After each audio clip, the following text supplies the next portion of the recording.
god, wow, she's so pretty. Oh my gosh, you guys.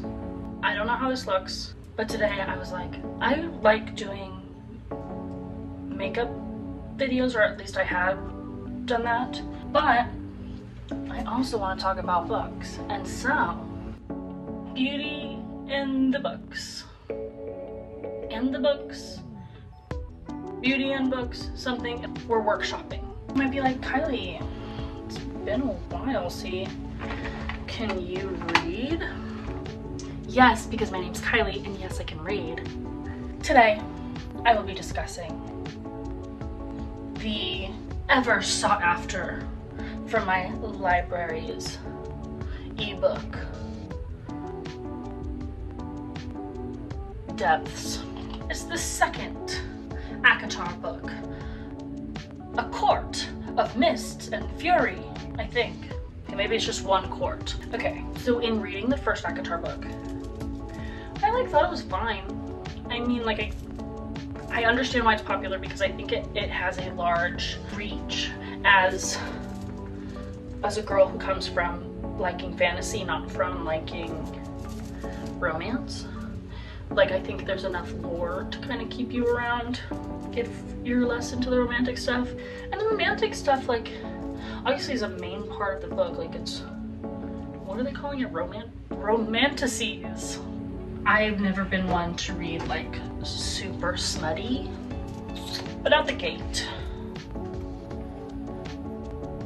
I don't think I like her depiction, her dealings with the abuse that happens, sexual and otherwise. One is a very off-putting, triggering subject that I frankly don't think is handled very well. I didn't think the book started off super strong because of it, and that's all I'll say on that.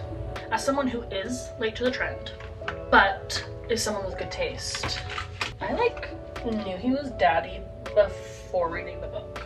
I'm literate. I can read. When reading about the training montage, I guess we can call it, I was like, oh my god, we're getting the sci-fi girlies in here too, because this is The Matrix, but girl edition, but fairy edition. I'm torn. Quite frankly, I'm torn because obviously I think that depicting abuse and abuse survivors is very empowering, to be oh, because so often you think you're the only person that's ever experienced any emotion, but it's a good reminder of oh, this person did this to survive, maybe that will help me, or oh, I'm not the only one who's had to survive this. So I think that should be put into the media that we consume, but it's heartbreaking. The parallels were very hard for me. Maybe that's because I also just saw an abuse play that was written by, I think she was a grad student in the psychiatric sphere, commissioned and helped dramaturg this play that was then a fundraiser for the Family Abuse Center where I live. And that was really hard to watch because, I really think we all know someone who is an affected of domestic violence and, intimate partner abuse. And so the way it was started and then the parallels that then followed throughout the book, jury's out.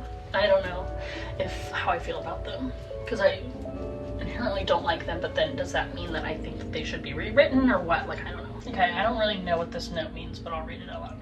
Because spoiler alert, I did read this book 2 months ago. So I said, not that the abuse was not handled with care, and maybe I'm the one that has been too sheltered, but I feel like there are more tactful ways using the abuse as a tactic to find a new lover. I didn't like. And that's what I'll say about that. I hate the the way they say male and female and mate. Irate. There's no reason for that. I get it, we're in fantasy land, but I never said I was good at makeup, so if you're watching this and like, what are you doing? Same thing I've been doing since I was 16. My other qualm with this book is that I think of it as like a Prince Charming book. It's like you have this whole book and it's like, oh, falling in love. And so what's weird about the sequel book, no. Falling in love. And also I was not prepared for it to be a war novel. Spoiler alert. Why? I'm not reading Quiet on the Western Front for a reason. Because I don't like it. I want wagons, and I want wings, and I want sparkle, and I want magic, please. Magic, please. Or I want it to be like a heartbreaking memoir. Don't look. Okay, I didn't do that bad. That's kind of all that I have to say about the book. Will I be continuing to read the series? Duh. She's finally with the man that I chose for her. I don't want to spoil anything, so actually, yeah, we're gonna stand by that. And if you know, you know. If you don't, whatever, hate me. However, I can't read the next one for like 4 months because it's back ordered on Libby. Not gonna lie to you guys, I have read several books, well, several, maybe 2 before, like including since making this video on a book that I read 2 months ago. Just, I don't know. There's a lot of freedom in having 12 subscribers, all of them I know personally, because like, you know, they're my friends. Either they're subscribed to support me or they are actually gonna watch me. And so it's just, I can kind of do whatever I want. There's no expectations. And having no expectations, there's then no like pressure to do things faster, which gotta enjoy it, I guess. Alrighty, with that being said, thank you ladies and gentlemen. That's all from me.